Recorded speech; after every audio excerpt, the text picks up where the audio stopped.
am Hiko, the Master Baiter, and you're watching Thorin's YouTube. On the topic of not waiting around and showing people another way, a new way to do things, during the ESL New York online qualifiers this weekend, esports pools have in-play betting where you can actually make bets during a game live on certain things that will happen within the match. So go to esp.bet or esports pools, sign in through your account, and you can find out there via the competitions.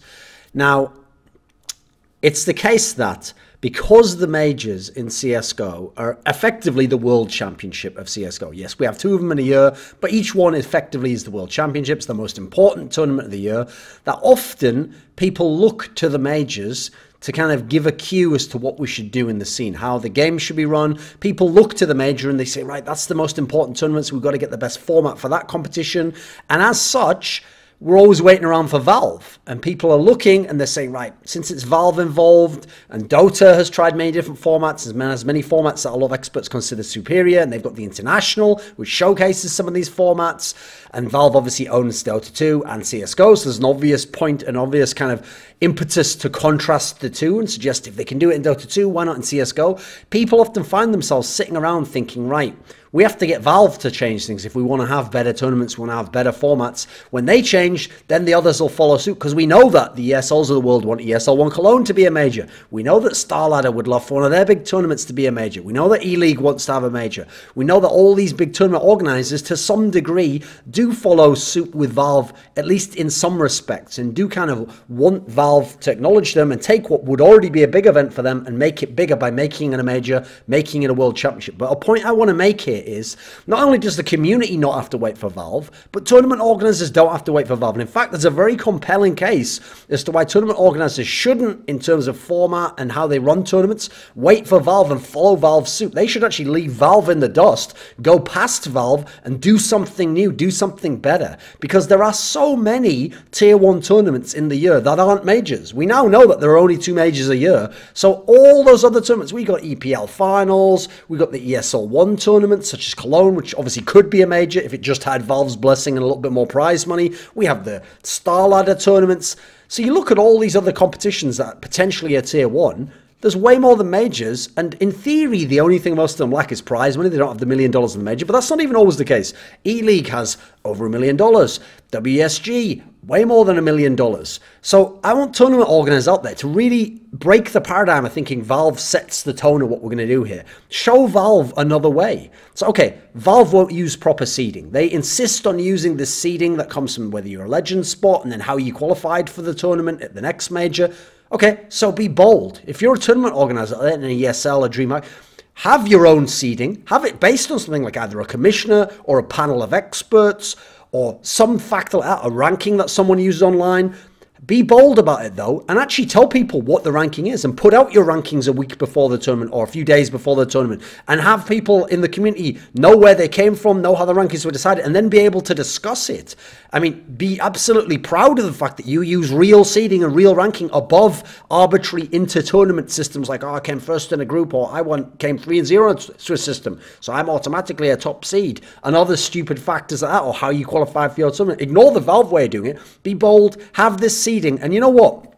It will get you more exposure for your tournament. It will provoke debate. I can tell you as someone who's done rankings myself and seen seedings throughout time, yes, the entire community en masse is not going to agree with all the seedings. But as I always make the point when it comes to seeding aspects, generally the seeds are going to be in the right kind of the expert opinion kind of area within the seed. For example, like SK Gaming is never going to be 5th in your seeding. Likewise, a team like Immortals is never going to be top 2 in your seeding. That's just not going to be a realistic scenario. So you're never going to be super far off. People might debate and argue, and they might do it quite vociferously over the very small details, but that in itself is going to get you more exposure. People are going to go to your website and give you impressions. You're going to have a lot of engagement on the tweets that you make and all these other aspects, and at least you'll get some community debate before the tournament, and that'll get your tournament a bit of exposure. It'll give you a bit of a pop before a game has even begun, before a single bullet's been shot inside a server at your tournament. That's part of the fun, provoking this discussion, seeing where the community goes with it. Okay, so we know Valve, for whatever reason in CSGO, won't do double elimination. They won't do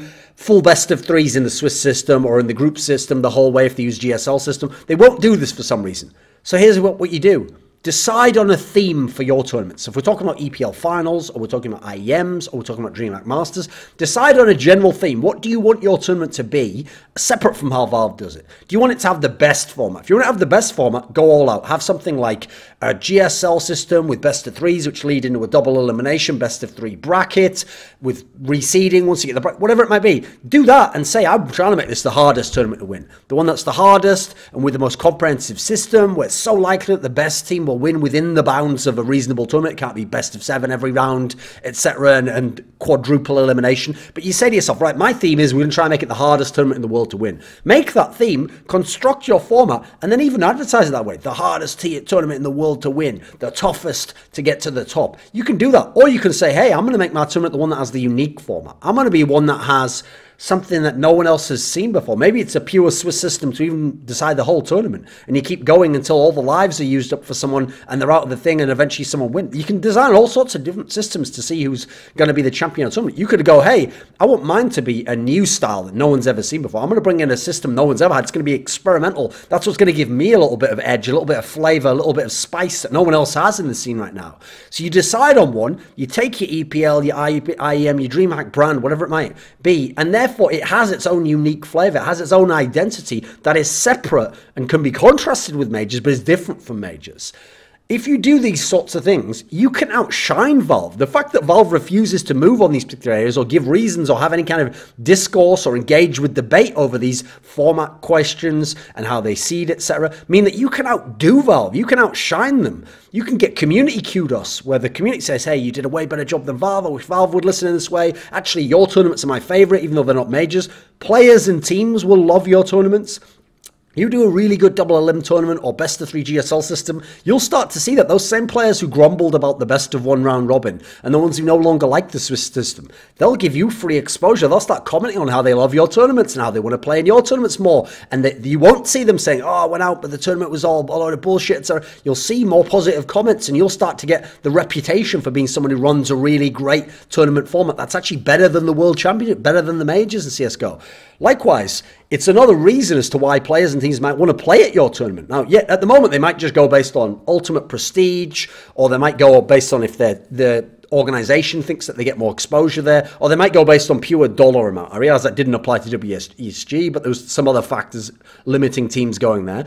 This is another way, if it's a really great format and teams love it and they like to play with it, that they'll choose your tournament over other tournaments that don't, that use old, outmoded, not particularly optimal formats.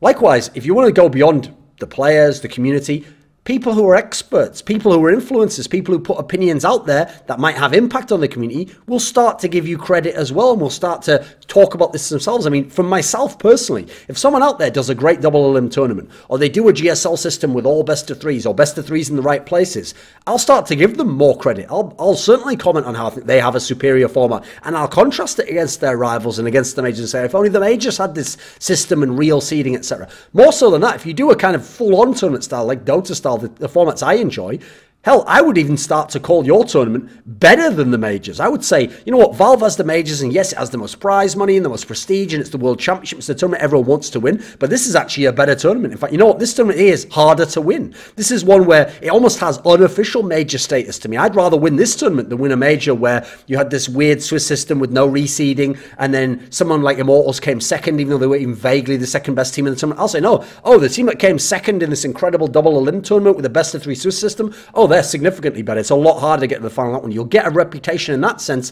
that's worth a lot, actually. It really has influence over how people think about your tournament. Therefore, you get credit and kudos from the influencers as well. So we have seen tournament organizers take little steps in this direction. DreamHack with DreamHack Masters apparently is doing a GSL system with the games that actually can qualify you to the playoffs of the best of 3s. That's an interesting approach. I like where they're going with that. Obviously, ESL's pioneered a bunch of things. They had best of 5 finals in EPL. They had the Swiss system. They were one of the first ones to bring that over for the Cologne qualifier for 2016. CS Summit and Acer Predator Masters did the whole double elim thing, but admittedly on a lower tier.